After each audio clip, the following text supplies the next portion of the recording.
Welcome in, everybody, to another college football playoff live reaction show. We've got the whole gang here tonight. Mitch Mason, Garrett Turney, joining me, Trey Reeves, as we count down the final seconds of this Maui Invitational game between Memphis and Michigan State. Final ticks are ticking off the clock. Penny Hardaway going on to the Maui Championship final. Congratulations to the Memphis Tigers. But we have more pressing college football topics to get to, guys, as we await the penultimate I guess it's not the penultimate. Next week will be the penultimate college football playoff rankings, but the pre-rivalry week. Trey just wants to prove he knows big words. I do know big words, but I don't always use them properly. So with that, I'll throw it to you guys as we are making the transition over to the college football studio here on ESPN while they explain the playoff for the umpteenth time, guys. What are we watching for tonight as we are expecting a lot of fallout from the chaos that ensued in the SEC and Big 12 last week? Yeah, I think as we started our recap show last Saturday, I think first and foremost, we went from is Indiana worthy of making the 12-team playoff to now just what seed are they? The rest of the landscape kind of fell apart around them. And so I think first, I'm curious to see where Indiana slots in. They've got Purdue left. They won't be playing in the Big Ten championship game unless like absolute chaos breaks out. And so Indiana gets, one final week to kind of tune up for that first round game. I know we're going to play how far back is too far back as well once we get the lineup set. But I think what we're also looking for now is a new storyline. Can the winner of Clemson and South Carolina sneak in as an at-large team? I think those are the two big things that have my attention tonight. Yeah, I kind of just want to see how they treat the SEC teams that lost. Obviously, that was a bunch of them. And so I kind of want to see where they fall, kind of how far they fall. Those are going to be the big things that I'm looking for. And then also kind of Big 12, but not specifically because of the Big 12. I want to see what teams are ahead of them. I want to see if like a Tulane can sneak in front of a Big 12 team, because if a Tulane can do that, we're starting to talk about the Big 12 maybe getting left out with their conference champ, depending on how everything shakes out. So it'll be really important to see kind of how some of these other, G5 teams end up shaking out in terms of their ultimate ranking compared to other teams. Yeah, I personally am expecting only 3 SEC teams to be in. I don't think we'll see any 3-loss SEC teams in this ranking.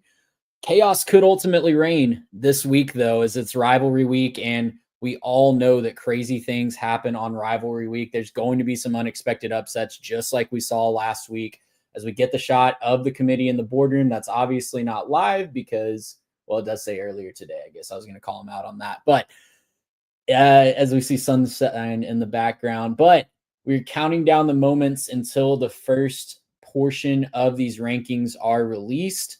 I'm fully expecting Boise State to still be in that 4 seed. You'll probably see the top 4 unchanged. I don't think Miami's done anything to fall out of favor for that ACC spot. And you'll probably see the Big Ten, Oregon, and Texas out of the SEC up in the top as well. But probably 3 total SEC teams, if I'm guessing, guys. And I don't know. Do y'all have any thoughts that the committee's going to do something wild and include Alabama or something like that? I don't think there's really a path for that to happen. I think most likely the only way the SEC really gets the 4th team in would have to be on Texas A&M. Winning the conference and being in as the conference champ. So next week, next. And so obviously they wouldn't be in right now. They're, in a position to need to beat Texas and then need to beat Georgia for that to happen. So, to get there, obviously that would be extremely steep. But yeah, I think that's probably the only path the SEC really has for 4. I don't really get South Carolina in this conversation right now. Yes, they'd have some big wins, but a lot of the teams they've beaten down the line are going to be dropping. So I'm not really sure where we're treating South Carolina just based on their quality wins right now. Well, I think Alabama, according to the ESPN metrics, is still very much alive, which doesn't make sense to us based on the eye test. They have not looked like a good football team, but ESPN's kind of setting up to maybe include Alabama. Yeah, and I like that you said ESPN is setting it up right now. As we have our first rankings coming in, Colorado checks in at number 25, down 9 spots after losing to Kansas on the road. Kansas State jumps into the top 25 right on top of them. as we have a couple of Big 12 teams. So we're jostling for position. Both of those two teams still alive. Kansas State needs a lot of help. Illinois up 2 spots to number 23. And after their comeback win, I think, against Rutgers last week. We didn't really talk about that a lot on the live show. Crazy game. Crazy ending. Crazy comeback win against Rutgers. UNLV up 2 spots to number 22, setting up for probably a big showdown with Boise State next week in the Mountain West Conference Championship game. And we are waiting 21. I'm betting it's probably going to be Missouri. There it is. Mizzou. I hate that so much. I can't continue to say how much I hate that Missouri is ranked. They don't deserve it. Well, they're probably going to be a 3-loss SEC team as Texas A&M checks in at number 20, down 5 spots after their 4 overtime loss to Auburn last week. Still in position to be in position because if they win, they will be in the SEC championship game against Georgia. And if they beat Texas, I have a feeling that ranking is going to shoot back up as well. BYU down 5 spots as well to number 19 after their second straight loss to Arizona State. That means Arizona State is going to be pushing Boise State, I believe, for that final bye. Yeah, I think that's a good point. I think the Big 12 is on a razor's edge, though, between getting that final bye or even being included in the playoff altogether. I think that's a scenario that we can talk about based on the chaos that could unfold over these next couple of weeks. There's a 4-way tie atop the Big 12 standings right now. The Big 12 released that there's 9 teams still in the hunt to reach Arlington. And so if you even have half of those scenarios unfold, Trey, you listed out a bunch of those scenarios that needed to happen. Did you realize that we came 1 result shy, UCF beating West Virginia, of going perfect last week? We literally almost had every single ingredient of the chaos formula hit last week. So Big 12 is very much still up in the air. Could they get the bye? Could they get left out of the playoff? I don't think we know the answer yet.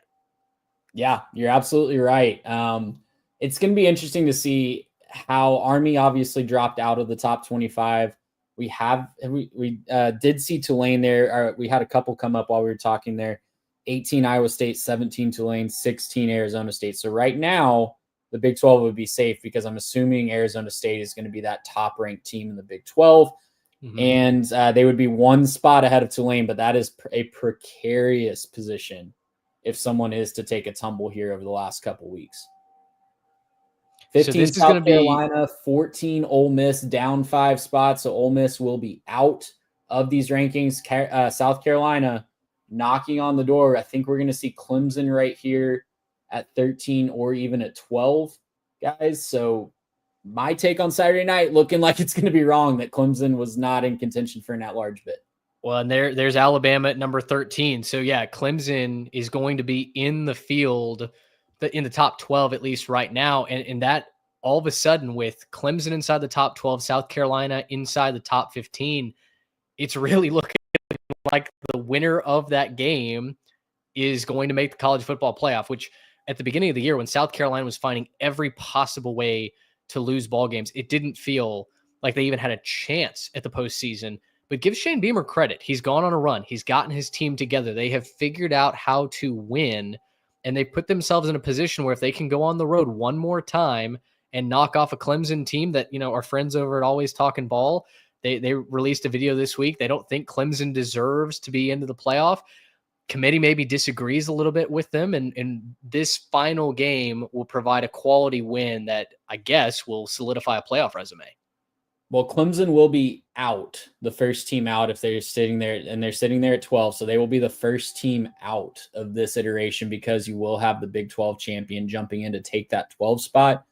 But who's to say they can't play the American champion? It could be the American champion. Well, in this rankings, they'll have Arizona State in that 12 spot. But you're absolutely right. It could be the American champion if chaos continues to reign in the Big 12 like it did the last couple of weeks. So Clemson will be your first team out at the 12 spot. That means your first team in, I'm betting, is going to be Boise State. I think you guys' stream is a little bit ahead of me, so it might already come up. But betting it's probably going to be Boise State here, and they would slot into the 4 seed and get that last bye.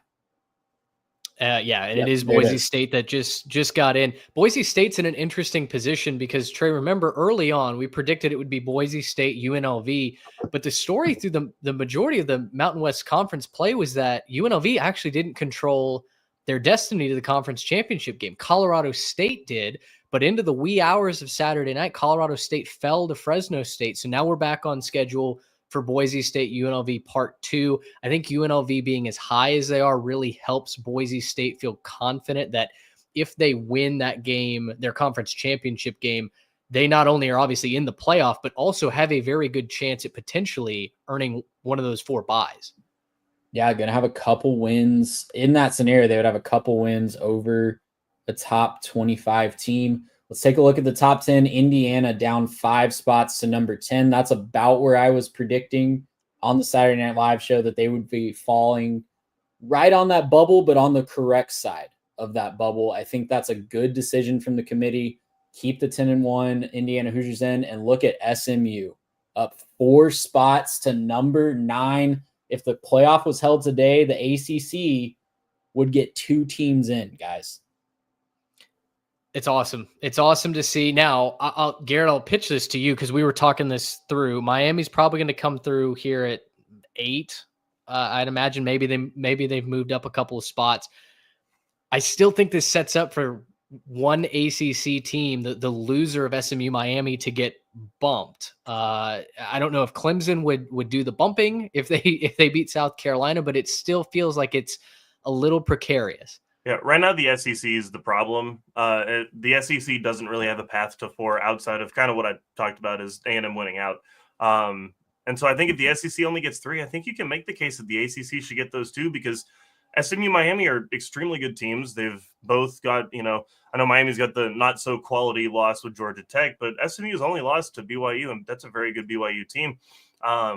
I think you can still find a way to get both in there. I mean, if we're talking about Clemson as a possible at-large right on the cusp, I don't see any reason why the loser of the ACC championship game shouldn't be in, even if not at 12 or 11 or something like that.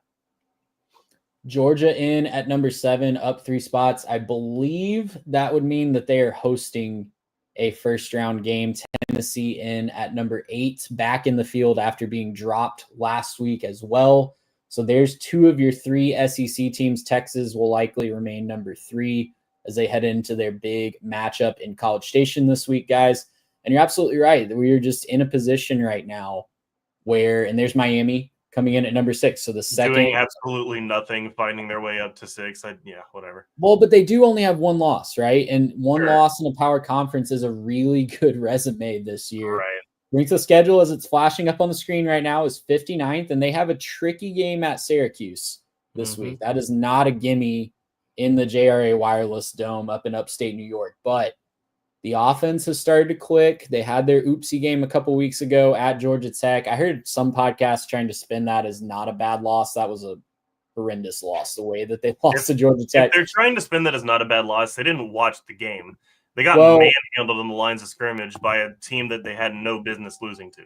I know that this particular podcast did watch, and I get it, but we gotta they were spinning Georgia Tech, as a bowl eligible team, bowl adjacent team, right? And it's like, come on, guys, if Georgia Tech was playing a tougher schedule, they might not be anywhere close to a bowl right now. It's not like losing to like App State or something, but it's not a good loss in terms of those quality playoff team losses. It's just not good. Well, here's your top 5. I'm going to go ahead and fill it in for the committee so save us some time. 5 Notre Dame, 4 Penn State, 3 Texas, 2 Ohio State, and number 1 Oregon, unless they do something stupid. Nope, they're not going to flip. So there's your top 5, relatively unchanged other than Notre Dame moving up 1 spot to take Indiana's spot after they fall down. Guys, first team out is Clemson, second team out Alabama. As you see the bracket and the teams on the side there flashing up on the screen, I'll just turn it over to you. What did they get right? What did they get wrong? I think the order that they have the teams in is tough to argue against in principle, right? So the top 4, Oregon, Texas, Miami, Boise State, as it stands right now, would get the bye. They're filling in the bracket right now. So Ohio State would host Arizona State. Georgia would host a playoff game. Penn State would host a playoff game. Notre Dame would host a playoff game.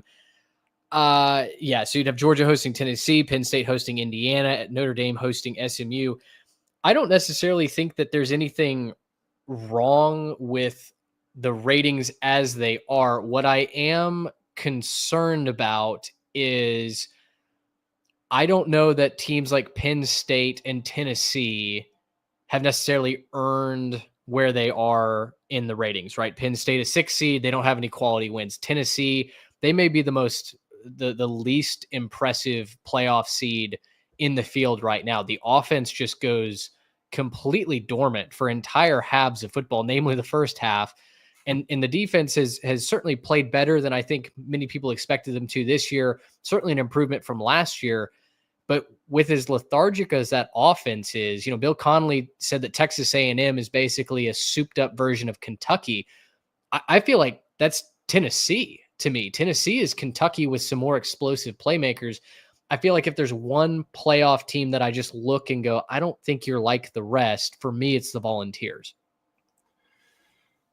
Yeah, it's hard to argue with that. I mean, there's a lot of teams up here that I don't think really deserve it, but that's also kind of the feature of this format, right? The feature of this format is realistically, there's going to be some years where you want to make sure you get 10 teams for sure, because there's 10 teams that definitely deserve it. There's also going to be years like this year where I think realistically, like this year, the 4 team probably could get the best teams. Like there's a good chance that right now, if we were still in the 4 team playoff, they could probably get the best group of teams this year, right? With just the 4. Now, that doesn't mean that the 4 is right, because obviously we're going to get the chance to see all these games and watch all these matchups. But I mean, yeah, realistically, you're putting in a team like Tennessee who, yeah, they got the win against Bama. Yeah, they got they've had some good moments. They certainly run the ball very well. Dylan Sampson's a fantastic running back, and I believe got left off the running back list for the trophies escaping me right now. But whatever the running back is, he got left off. Yeah, Doak Walker. And so it's a little bit shocking to me that happened, because he's such a fantastic running back. But I mean, yeah, like you really can't argue that that's there. Georgia as well. I mean, I think, yeah, they've had a tough schedule, but they've lost a couple of games. They outside of the Texas win, haven't really showed a whole bunch, in my opinion. And yeah, there's other teams in here that you just look at and say, like, yeah, like, what have you done? Like, even a team like Notre Dame, they've played really good football, but they're not beating juggernauts. They're not like destroying the world. Their best win might be against Texas A&M at the beginning of the season. Very different Texas A&M team than they have now, and they didn't exactly beat the brakes off them or anything like that. So hard to justify Notre Dame coming in at number 5, getting that 7 seed either. But I mean, at the end of the day, for me, I'm not going to complain about any of this, because I think this is the feature of the playoff. I think this is the feature of what we get here with the 12-team playoff. You get to have teams that maybe don't deserve it, but they could prove it in a couple of week stretch. And ultimately, we're going to get to decide it on the field. What I don't love is so much of the matchups, like Tennessee, Georgia. I don't love that matchup. I wish they'd find a way to split that. I don't like the Indiana, Penn State, because they're from the same conference as well. Wish you'd find a way to split that so that ultimately we could see, like better teams later on. Just depending on what you think of some of these teams. End of the day, though, doesn't really matter, because there's probably 3, maybe 4 teams that I could realistically see winning the whole thing this year, and none of them are left out of the field. Well, I'll and Trey, I mean, tell me if you're busy making the graphic here, but I don't necessarily know that I agree with the matchups. I can agree. Right. In the first round, I don't necessarily want to see conference rematches, right? That's totally understandable. But what I don't want to see is the playoff committee decide, we don't like that from a rating standpoint. We don't like that because maybe the fan bases won't like that. So we're going to rearrange seedings to get the best matchups. That's what we complain about in the basketball field and in the baseball field, is when it feels like the committee manipulates things. So I think the only thing that maybe I disagree with there is, that may just be kind of the result of the format. I would actually be a little bit more incensed if I did feel like, wait a minute, now why this feels like it's just concocted for ratings and nothing more. I don't necessarily mean for ratings. I'm not arguing for the TV side of it or the watchability side of it. I more just mean there's going to be teams on here that I think are going to get shafted, but it's because they're looking at it saying, can we justify doing that? Like example, like if Indiana goes 11-1, I know quality wins, everything else, blah, blah, blah. But 11-1 should get treated a little differently than, for example, a Tennessee who is, going to end up 10-2. And yeah, they beat Bama, but a lot of this is just kind of inflated, in my opinion. And again, I don't know, maybe winning and losing isn't always the same thing, but I still think Indiana's looked good enough to not have to travel for their first game. And that might just be my opinion. But I just don't think that that's necessarily fair for them. And then, ultimately all of this is going to get reshuffled here in a little bit after some of these conferences straighten themselves out. You're not going to have probably, between Miami and SMU, you're probably not going to have both of them kind of that high. One of them's probably going to drop to around, 11 or 12, if that, if not dropping all the way out. And so a lot of this is going to fix itself. It's just kind of the way that it stands right now. If this were the playoff, right? If this week was the week that we decided it, I would feel like there's been certain teams that have earned a higher seed than where they are right now. Well, let's go ahead, Garrett, if you could throw that graphic up on the screen there with the bracket. So let's take a look at our matchups here. You guys already did a good job hitting on it, but Tennessee at Georgia is obviously a rematch in the same venue that we've already seen it. Arizona State at Ohio State, SMU at Notre Dame. That one would fascinate me. Guys, like seeing SMU's offense and really their defense go up against a team like Notre Dame. I don't have a problem with Indiana Penn State, actually. I think that's the perfect opening round game for both of these teams because both of them lost to Ohio State. That's probably going to be their only regular season loss for both teams. So go prove it. Go prove it against each other and then give the winner a shot against Miami. I actually love that from the committee since those two teams didn't play in the regular season and they kind of have the same thing on their resume. Do you think that Arizona State going on the road to take on Ohio State, what would you think that opening point spread would be? Because I saw a couple of different guesses this week around Twitter. This was a popular matchup that got thrown around. Ohio State seems like they're locked into the 5 seed, obviously, unless they upset Oregon in the Big Ten championship game. Arizona State probably is going to, if they win out, they'll sneak in as that 12 seed. The spread was kind of alarmingly high in a lot of guesses. And yet there were other people that were saying maybe Arizona State is as complete a team that could compete with Ohio State. Well, the Boise State one kept turning up like around 21 points when we were running the math. I'm pulling up the latest SP Plus right now to kind of run it through that. Arizona State is actually not really well liked by the SP Plus. So it might not be the best metric, but I kept seeing it around like 24-25 point spread, which would be tough, admittedly. I'm getting about 28 when I run it through the SP Plus. So that's actually a full touchdown more than what Boise State would be according to the SP Plus. That's fascinating. That is fascinating. And so I think that honestly, SP Plus is not the end all be all. I'm sure it's a metric that the committee uses. But I think that kind of nailed it when I was predicting, when you asked me to predict the Indiana Ohio State spread, it kind of nailed it a couple weeks out though, a few weeks ago. Yeah.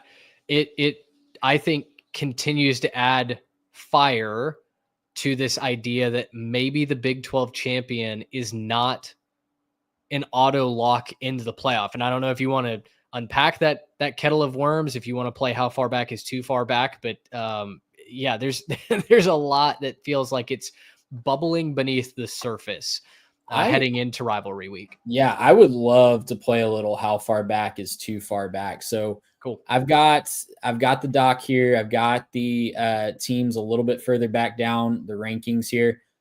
Obviously at 20, A&M can play their way in. So do we want to talk auto bids or do we want to talk actual at large? Because I think it's two very different things here. I think at large is probably the more full discussion. If Boise State were to lose and Tulane wins out, then Tulane is going to get in, right? So they would snag one of those spots. If Texas A&M manages to win the next 2 games, they're obviously going to snag one of those spots as the SEC champion.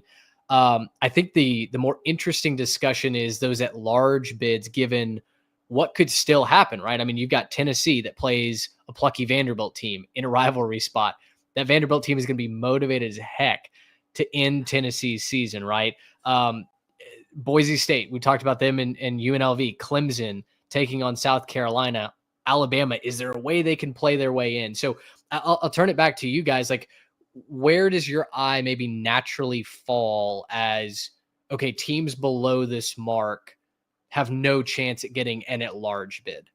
I think it's 15 South Carolina. I think for a couple reasons. One, just who these teams have lost to by virtue of who they're playing in their conference. And I think the SEC teams are just going to get a benefit of the doubt with 3 losses. And you can argue until you're blue in the face if that's merited or not, but I think that's how it's going to be if we end up needing to fill these spots. So if you're talking about a situation where, let's say, maybe Miami loses to a plucky Syracuse, SMU loses to a tricky Cal team this week.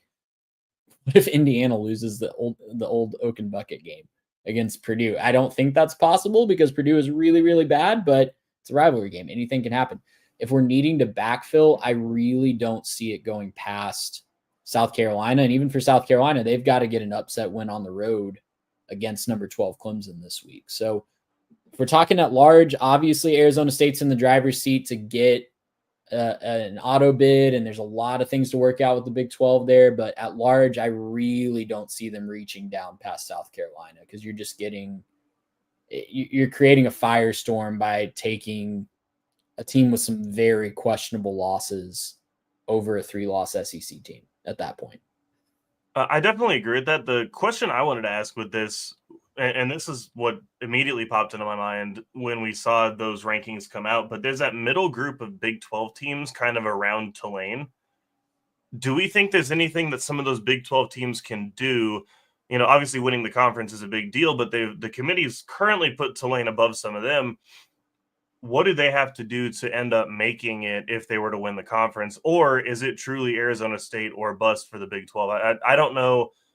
I mean, I guess it depends on who ends up winning the conference, but at the moment, we haven't seen that they're putting them above Tulane. So I'm curious to see what they would do from there. I don't know what you guys think in terms of which Big 12 teams can still make it versus, you know, maybe the resume isn't that good. They don't have the quality win. Well, and to tease our preview show this week, guys, listen to the preview show to get all the breakdowns of the scenarios. I don't want to get into all that here on the live show, but Iowa State has a really good chance to make it to the to the Big 12 championship. I think they would jump Tulane if it got to that point because they would have a very recent win over a Kansas State team that beat Tulane by multiple scores on Tulane's home field. So I think that's a really easy parallel. If you're talking BYU, they have a kind of a nice trump card with a win over an SMU team that's now in the field, which also, side note, shout out to the committee for finally listening to the people that were saying Miami and SMU's resumes are exactly the same. Why are they so far apart in the rankings? So shout out to that. They finally got that right and listened to people. It's comical that they can just make that. It may have been listening to people. It might have also just been the SEC losing a bunch. So, you know, that's also a possibility. However we got there, and I'll give them a pat on the back, even if they don't deserve it. But it's going to get really hairy, I think, if it's not one of those 3 teams is the main entries here. Colorado has a shot, but they need a lot of help. If it's Colorado with 3 losses, that's going to be a hairy decision, especially since Colorado also lost to Kansas State on the home field. Ironically, the Wildcats might be an interesting common denominator here. I think, and they're actually favored over Iowa State in Farmageddon this weekend. So there's still a lot of metrics that are liking Kansas State. I know they're 8-3, and obviously it would take them winning the Big 12 championship to even have a chance at getting into the playoff. But I do think that's a good point that when the committee is looking for commonalities, Kansas State is one that does seem to pop up for a cluster of these teams. I agree. I think if if Iowa State is to beat Kansas State, I think they'll jump Tulane again. There's more than just play on the field that's at stake here, that's in the works. And, you know, we tweeted about it. We have a video clip on this. The fact that active athletic directors, sitting athletic directors are in the room deciding who makes it into the playoff, and advocating for sometimes their own teams, sometimes teams within their conference that inevitably benefits them and their bottom line. That's a very, I feel like, underrated, under talked about aspect of this. That's a little concerning. And so I do think eventually you'll have that bite you. One last question for you guys on this. Who is in for sure based on these rankings? Who's in the playoff no matter what happens this week? And is it literally as simple as the top 4 teams here stopping at Penn State? Like if Notre Dame loses to USC, two-loss Irish team, are they out? Yeah, if Notre Dame loses to USC, they're going to be in a really precarious position because of their loss to Northern Illinois. Yeah. Oregon's definitely in. Ohio State's definitely in. Texas, we've had some nice comments in the chat asking if A&M, blows the brakes off of Texas this week, which as an Aggie fan, I love that dream. But yeah, your lips to God's ears, please. Your lips to God's ears, my friend. Exactly. I think they're in no matter what because of the carnage that's happened behind them. So that's 3. Penn State. If Penn State finds a way to lose to Maryland, all bets could be off. Like really. But I mean, It really goes back to if one of those massive upsets doesn't happen last week, then we could be talking about a lot fewer locks. But I think at least the top 4, Notre Dame is going to be good. I think Georgia, if they have 3 losses or less, I think is going to be in between the SEC championship and this week against Georgia Tech. So almost as close to a lock as you could be. But after that, you could still conceivably see people losing and falling out. What I'm most curious about is the ACC loser. And Garrett talked about that. It seems like Miami is in, if assuming they beat Syracuse, right? Which that has not been paid for and bought yet. That's a tricky road game against a good offense, something that Miami has really struggled against this season. But assuming they do beat Syracuse, if they lose to SMU in the conference championship, I'm in. I'm thinking Miami's in. I don't know if the same can be said for SMU, who arguably has been the much more consistent team, just without the brand that is the U. I would have SMU and Miami switched myself. SMU objectively has the better resume. Yeah, I agree. So I think I'm a little bit concerned about SMU being ousted from a playoff that I think they absolutely deserve to be in if they lose in the ACC conference championship game. Other than that, though, I think I agree with you on all the teams that are in. Georgia, as long as they don't lose both of their next 2 games, they're in. Tennessee, just take care of business against Vanderbilt. Enjoy your bye week, and you're in as well.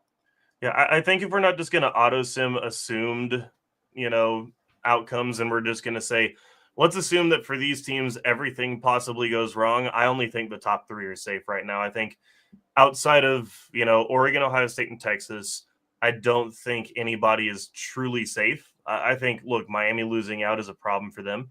SMU losing out is a problem for them. If Georgia were to lose to Georgia Tech, that's a huge problem. I think Miami loses this week, they don't even make the championship game. Right.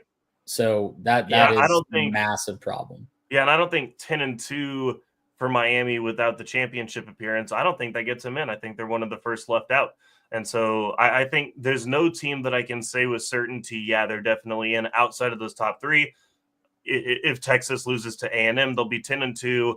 They'll be probably somewhere in that hosting a bid, the host at like 7 or something like that. Ohio State could lose the game. And I think in some instances that puts them out of the championship. I don't know if that got locked in or not. I think there's still technically a path for Penn State somewhere in there. But if Ohio State loses to Michigan and Penn State beats Maryland, they are in the Big Ten championship game. Yeah, so if Ohio State loses, they're still in because 10-2 Ohio State's going to go. And same situation for Oregon. Even if they lose this and then the championship game, I just don't see a way that they're leaving out number 1 because of a couple of losses. I just don't see that. They'll drop, and they may not host. They might, be a road team, but they won't drop all the way out. So I think the only teams that are truly safe are those top 3. I want to go back to the Big 12 discussion just really quickly, and we'll get out of here on this one, guys, because we're going to jump right in and record our preview show that's going to come out tomorrow. So make sure that you guys are subscribed, and following on all of our social channels. You can see those at the bottom of the screen if you're watching on YouTube or X or Instagram. Here's my Big 12 scenario that I might want to panic about, and it has to do more with Boise State than anything. Guys, what happens if Boise State loses to Oregon State this week and then turns around and wins the Mountain West? Because then you have likely Tulane ranked ahead of them, and you're not comparing against Tulane that you could find maybe some common denominators and get in over, but now you're going up against one of the Heisman favorites, Ashton Genty, and Boise State. Does that change the math for the Big 12 at all? It really depends, I think, on who wins the Big 12. Like, it really depends. And I think if you're one of those, like if you're a Arizona State, I think you still find your way in. I don't know if a team like BYU does. They probably should, but I don't know if a team like a BYU or a Colorado, I don't know if that gets them across the finish line. I think, boy, it's tough. Right now, Arizona State and BYU have the easiest path to the playoff, right? If the favored teams win out, it's Arizona State and BYU in a rematch. If Iowa State upsets Kansas State, they would get in over BYU. Is that correct? Yes. Yeah. Okay. We'll break all that down on our preview show, but there's like one scenario for both of those teams where they could win and still not make it, but for all intents and purposes, it's winning it. Yeah, I would think the Big 12 champ would get the nod. All right. Well, we will be back on your feed tomorrow, guys, with our rivalry week preview. Thank you guys so much for watching. We had a massive audience tonight, a lot of fun in the chat. Thank you guys so much for tuning in and making us part of your rankings reveal evening. Again, make sure that you are following along on all of our socials channels, subscribed on YouTube, and write in, if you can, 3techpod@gmail.com. Join the conversation as we march towards Selection Sunday. For Mitch Mason and Garrett Turney, I'm Trey Reeves. We'll see you guys really soon. Gracious, how about